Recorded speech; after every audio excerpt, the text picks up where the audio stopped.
Hi everybody, and welcome to this recording of the presentation I gave at Bloomberg. For those who wanted a repeat and to see the slides, and for those who missed it. I'm going to go through it relatively quickly because you're watching it on video, so you can pause the slides, and I recommend you do that as I go through things. The risk rule, well, given the collapse of Lehman's, you don't need me to give you a risk rule other than take as much risk as you possibly can so you get a bailout. Two parts to this. What I'm going to talk about, where I see the markets going and the best practice based on the world's leading traders and what professional traders do. That's part two.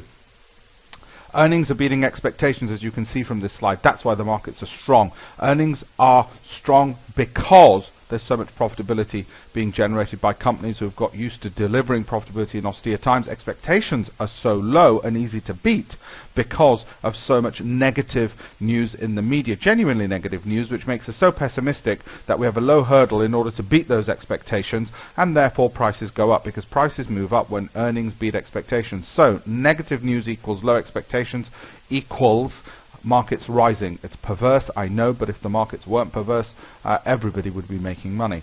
And I continue to expect those expectations to be low, and therefore the markets to remain strong. The other reason I expect markets to remain strong is dividends continue rising on the S&P 500, and the reason for that is companies have got so much cash, they're competing with each other to attract investors, and therefore to try and boost their share price, because they are also frustrated at how low their share price have remained, and so they're competing through dividends in order to do that. That's good news for the rest of us.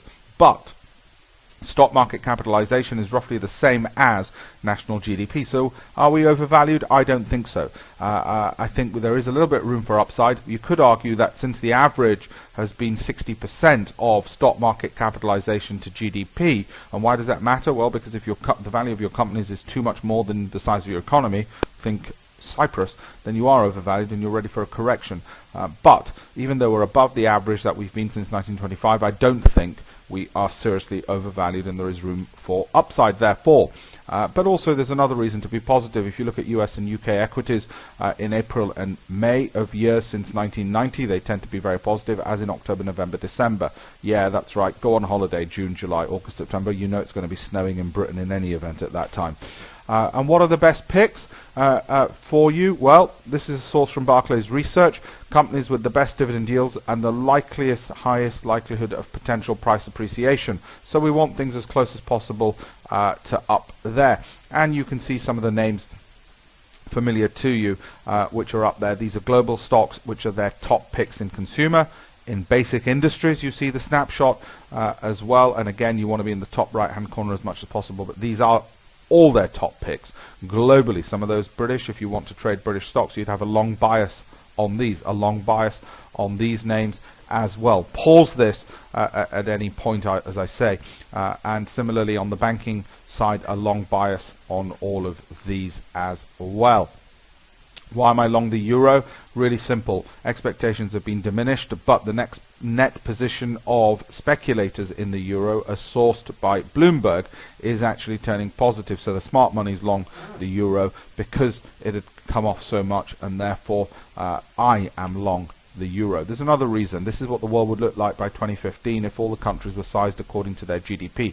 Europe is actually the world's largest trading zone, even if it doesn't have any growth, and that's a pretty damn good reason to be long the euro. But there's a final reason. The amount of interest that governments pay on their credit card, on basically the amount of borrowing they have, is called their bond yield. That bond yield is at relatively low levels for even troubled economies like Italy. In other words, the Italians even are paying next to no interest on their borrowings. Therefore, their debt costs are down. Will that remain the case? Yes, because the European Central Bank has made it clear it's going to provide unlimited funds to target such bond yields to make sure those costs are low. That's what the crisis was about in the short term, when we got to about 7% or 6.5% borrowing costs. Governments can't afford that. They can easily afford 4%. So that's good, and that's going to remain the case because Europe's made it very clear. It knows what to target. It knows how to target it. In other words, to say we're going to keep bond yields low. Is debt a problem? Of course it's still a problem, but not a problem for this year, and not a problem for me. It's a problem because that's what 100 million euros looks like, about the size of a man. Stack each one of those pallets up, yeah, and that's the Statue of Liberty, and you've got the US national debt. So of course there's a heck of a lot of debt in the world, but it's not a problem for this year because the cost to finance that debt, it's like having $16 trillion on your credit card. The interest rate you're paying is next to nothing, so you can keep servicing it, so it's not a problem. It's a benign environment against which to see equities rise. Equities are going to rise for the reasons I already mentioned. Here are my particular picks. I base this on value, based on price earnings and price earnings growth, and I weigh criteria according to their importance to me: growth, revenue and earnings growth, and income dividend yields. These 13 stocks as a whole I would expect as a whole, as a combined portfolio, not individually. I don't know what they'll do individually, but as a whole will go up 20% in the next 12 months. Not to the end of this year, but in the next 12 months, as a whole, as a portfolio. If any drops below 25%, I would look to sell if it drops 25%, and I expect as a whole the portfolio will go up 20%. Of course, if any one of them drops 25%, then since you only have 1/13 of your assets in there, the mathematicians amongst you will have worked out you only lose 2% of your overall portfolio. Yeah? Where do I think the currencies are going to go? Well, support levels have been breached by sterling dollar, and therefore I think it's going to hit the next level of support, which I've drawn over there. That is my best bet.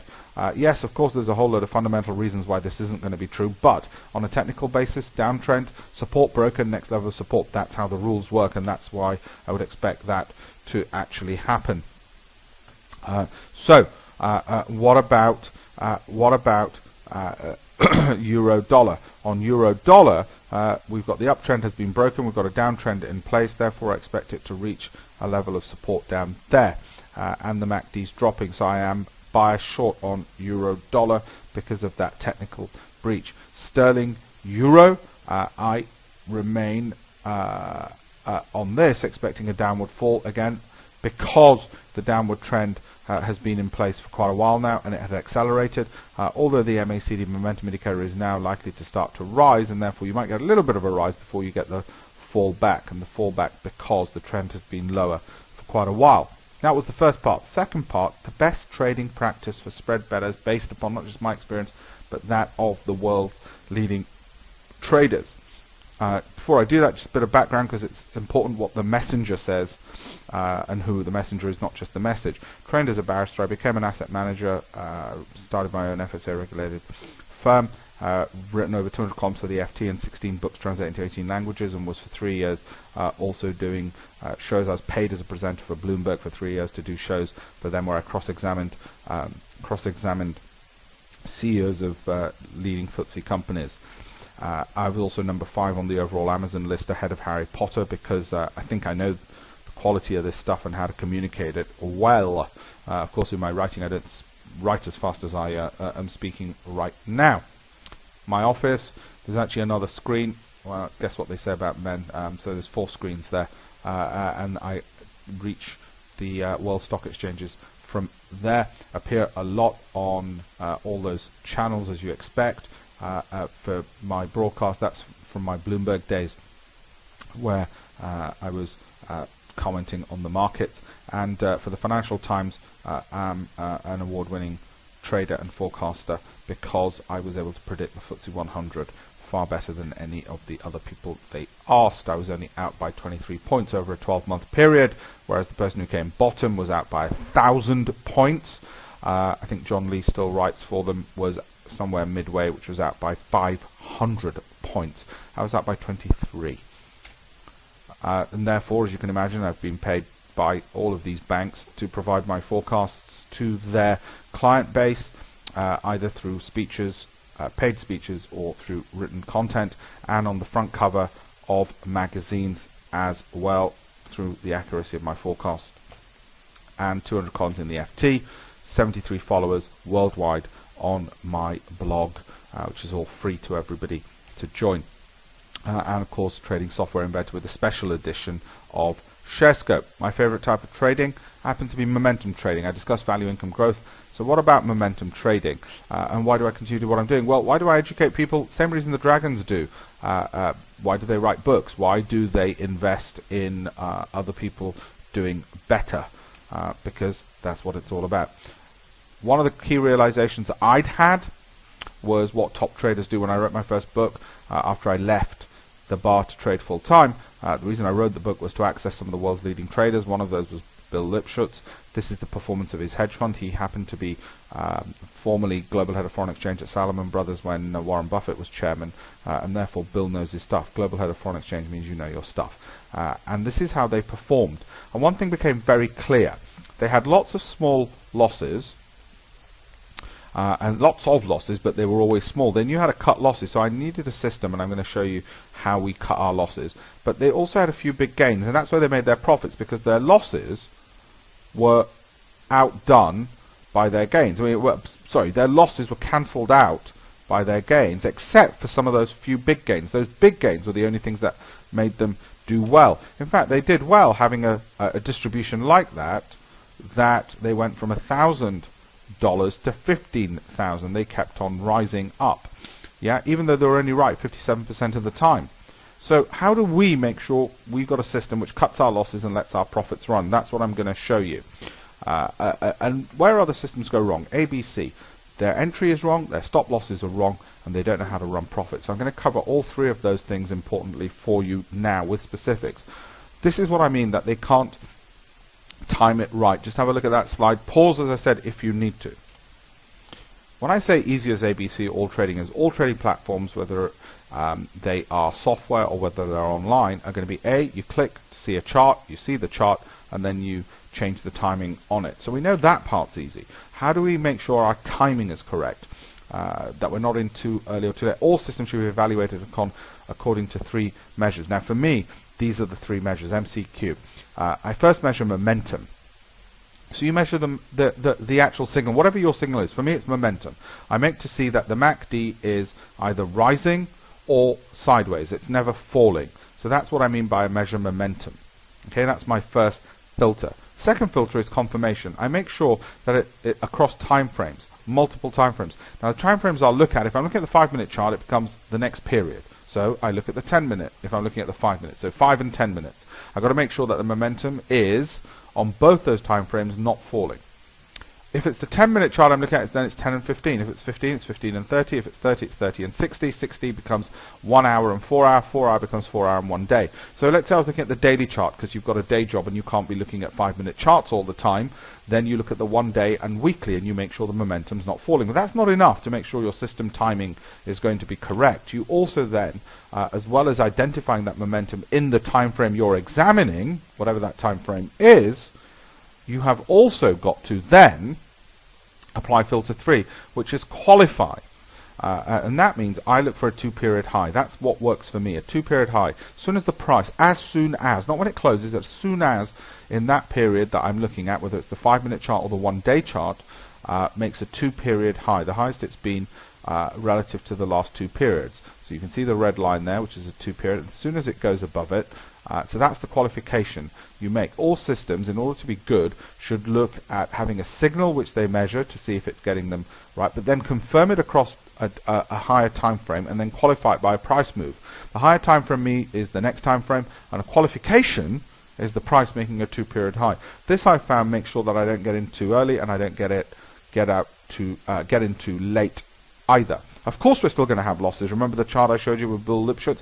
My system makes sure that the exit is when the momentum is no longer rising or flat, but it's actually falling. And as soon as that happens and the price makes a 2-period low, I get out. So what happens with that exit? Is it any good? Yes, actually, it makes sure that my losses are quite small. They're limited. So that's the buy, and that was the sell. They're quite small losses. Yes, but this is still not enough. We still need to know how to set stop losses even better than that. So let me show you that. Because remember, we know we're going to get losses and lots of them. We've just got to make sure we cut them short.